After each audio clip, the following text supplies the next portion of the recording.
What's up, guys? Mr. Dan here. Welcome back to another Halloween horror review for the month of October.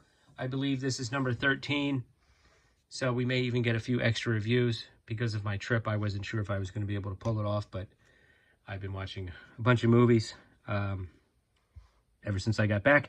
And, I think I finally did it, guys. I watched the last great Hammer movie that I hadn't seen. I wasn't sure because I kind of had some scenes from a vampire film of the era in my mind, and I think, something that I saw when I was a child, including a scene with a crossbow gun, which was pretty cool. Like not a crossbow gun, but like literally like a stake gun, like a stake crossbow, a crossbow that shoots stakes at vampires. I think that was from the film The Fearless Vampire Hunters. That's what those scenes were from, I'm pretty sure. So once I watched this film that we are reviewing today, Captain Kronos, Vampire Hunter, I realized I had never seen this before. So I was very happy about that, and I did enjoy it immensely. Highly recommended, especially if you're a Hammer fan. This is an interesting film for a few reasons. It certainly feels like a Hammer film, but it also kind of doesn't. And there's some people involved in this that are not the usual suspects for Hammer. Written and directed by Brian Clemens. He was primarily a writer. His only other directing credit was a TV episode. But as far as writing goes, he wrote some pretty good stuff. And it's got Horst Jansen plays Captain Kronos, our hero. And it does have some other familiar faces, but then also some faces that I was not familiar with. So it kind of felt like a Hammer film to a degree, but it was a little bit different in parts, and I didn't have a problem with that at all.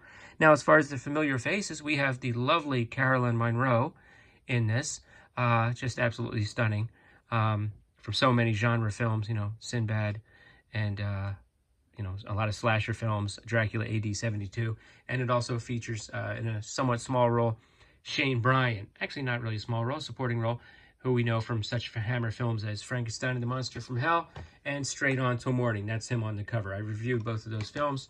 Please check those reviews out. And essentially, the title says it all. This guy's hunting vampires. And what I like about it is, a few days after I reviewed Mr. Vampire, which is a Hong Kong film where they have a whole different set of rules to deal with different types of vampires. In this film, it starts out with vampires that drain young ladies not of blood but of life. This cloaked figure is hunting these girls in this forest region and sucking them of life and basically turning them into old biddies.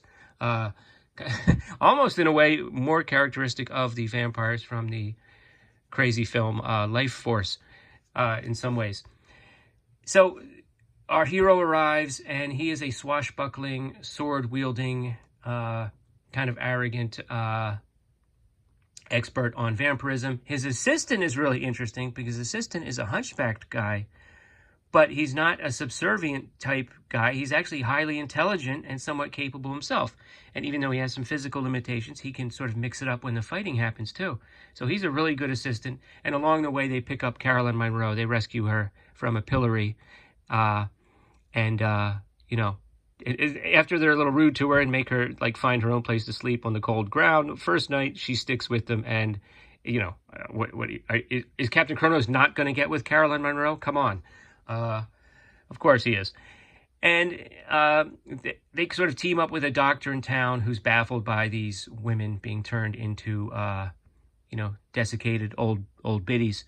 I don't think that was the scientific term they used, but they're trying to figure out what's going on. There's an old rich family in town with a mother that is very sickly, and she has a couple of children. And, there's some of the townspeople become suspicious of Captain Kronos. And there's a great scene with the great Ian Hendry, who plays a kind of a local thug who's employed by somebody mysteriously to get rid of Captain Kronos. So they have a confrontation in a pub. It's almost has like a spaghetti western feel a little bit, And there's another scene where some of the townspeople go after Captain Kronos, but he's an expert with a sword. And, the sword fighting scenes are pretty good. They're not like the best ever in filmdom, but they're pretty good. And, there's some really interesting stuff in this film. Eventually they do capture a vampire. They actually stake the vampire and nothing happens. You see the wound close up and there's just nothing happens. So then they have to say, okay, it's not that type of vampire. So it's a very interesting film in that they sort of give you the rundown on different ways you can kill vampires and the different types, and they have to try something else. and eventually he makes a special sword. There are mirrors involved, and it's really cool. I like it when they make special weapons for the type of villain that they're facing. I always thought that was pretty cool. And it's just, that's pretty much the story. It's just pretty good. It's pretty entertaining.